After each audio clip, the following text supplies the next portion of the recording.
On Parshas Devarim, this shmuz is adapted from Moran Hagoyin, Reb Chaim Shmulevich, Zechet Tzadik Levracha.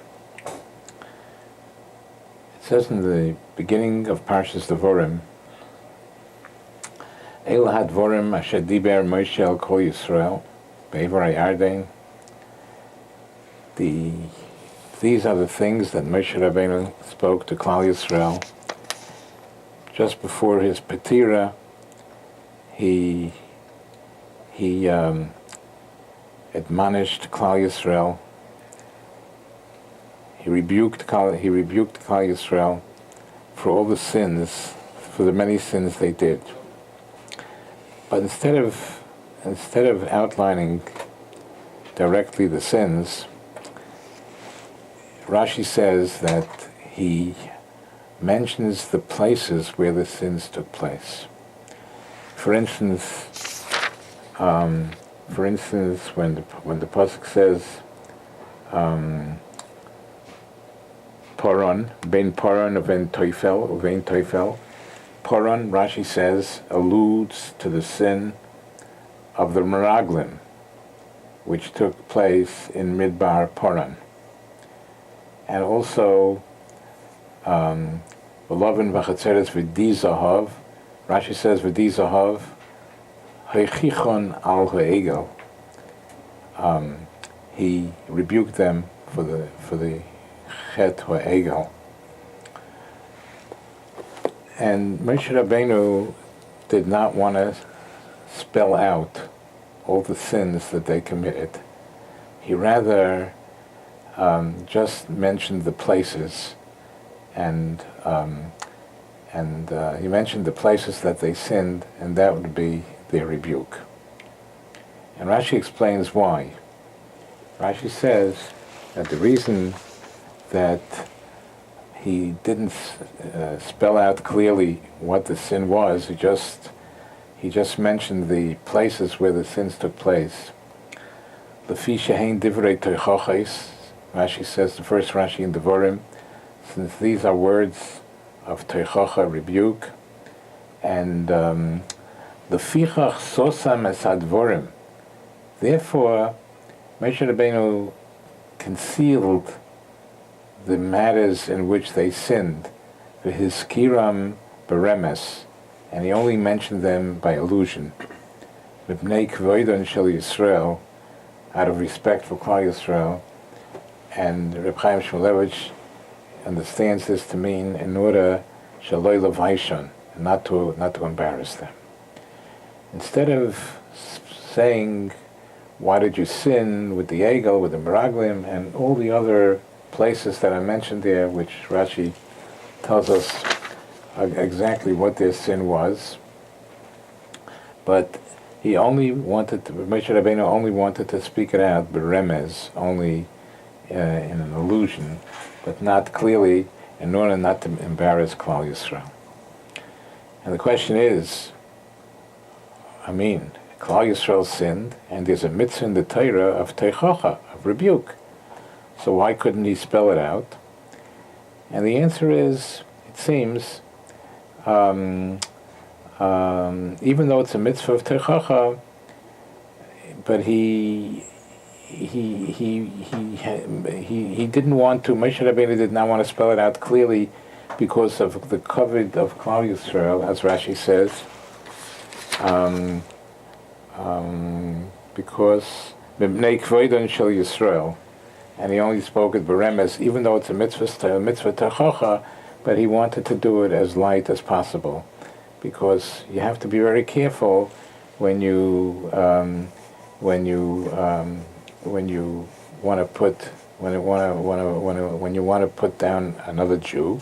You have to be very careful, and in order not to embarrass them, even though it's a mitzvah of teichacha, it's a mitzvah of rebuke, Moshe Rabbeinu only spoke beremez, he only spoke in a hinted form, but he didn't speak it out. One might think that it's when you speak to Klal Yisrael and you want to rebuke Klal Yisrael, then you have to be very careful. But what about speaking to an individual when you speak to an individual, we could see from the Gemara in Gittin regarding Tisha B'Av,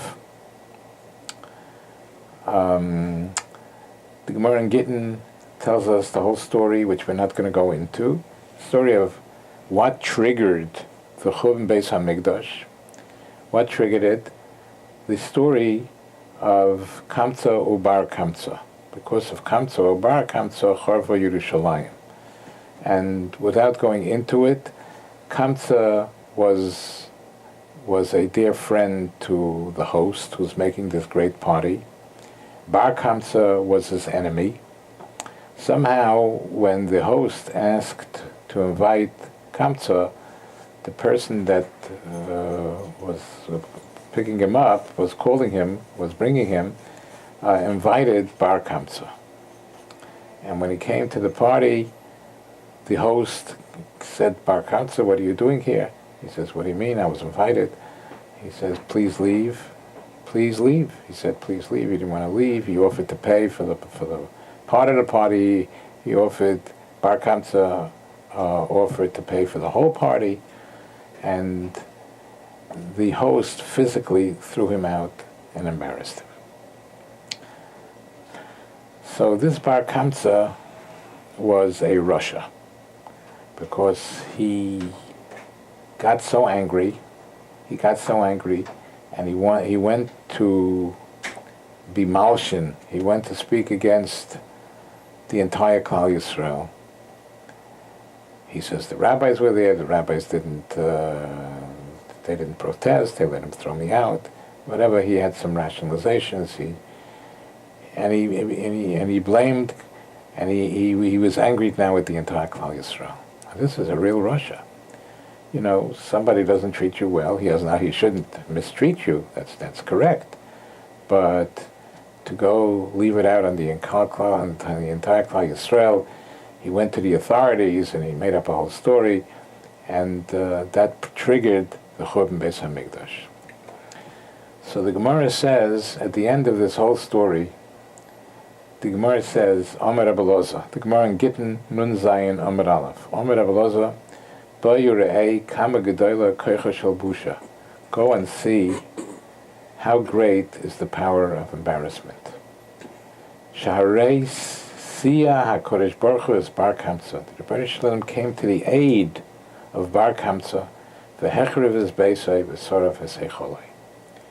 We see from here that this busha that Bar Kamtza suffered at the hands of the host is first of all is only a busha. It's only one person here. It's not Klal Yisrael. In Parshas Devarim we see that Moshe Rabbeinu was so careful not to hurt Klal Yisrael, but one individual. Even here we see one individual that was embarrassed. Kodesh Baruch Hu, and it was truly a case of sinas chinam here. What do you want from Klal Yisrael? The host didn't treat you. The host mistreated you, so he had no right to mistreat you. But what do you want from Klal Yisrael? Why are you spreading? Why are you going to the authorities and speaking lashon hara against the entire Klal Yisrael, which brought the Churban Beis HaMikdash? We see from here that even though this person is a Russia, Bar Kamtza is a Russia, how could he could see he's a Russia? He's from Seifei Ma'chiach al Tchilasai. You see the end result that it proves. Seifei Ma'chiach al Tchilasai. The end, you see what he did. You see what he did to report against the entire Klal Yisrael, to be malshin against the entire Klal Yisrael. But he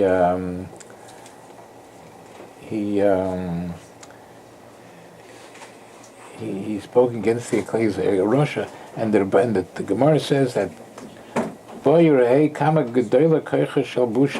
Gemara says, look how terrible it is. Look how much busha to embarrass somebody creates so many waves in heaven, that HaKadosh Baruch Hu came to the aid of Bar Kamtza and destroyed the Beis Hamikdash for Hichrev as Beis V'Sorf as Hecholei.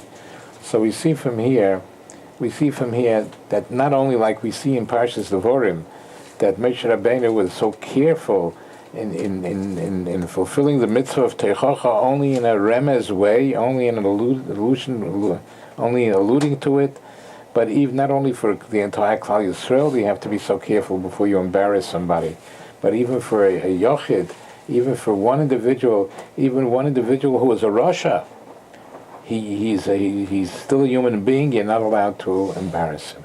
So the Eibishter should help us. We should understand the waves that it means that in heaven comes to the aid of this Rasha who was embarrassed. The Rebbeinu Shalom comes to his aid because busha is a terrible, terrible thing. To embarrass a Jew, is an absolute terrible thing, and everybody should try to be nizar and beinodol machaveirei, not only for a rabbim, but even for a yochid, and even for a yochid who's a Rasha, we still have no right to embarrass him. The Eibishter should help us that this should strengthen us, our conduct, and beinodol machaveirei, and that's chuz will be zeicha to the Gula Shlema of Meher B'Yameinu. We should be zeicha. It is said that just like sinas chinam, like this here Bar Kamtza had toward Klal Yisrael didn't do anything to them. It was to him. It was totally chinam, for no reason.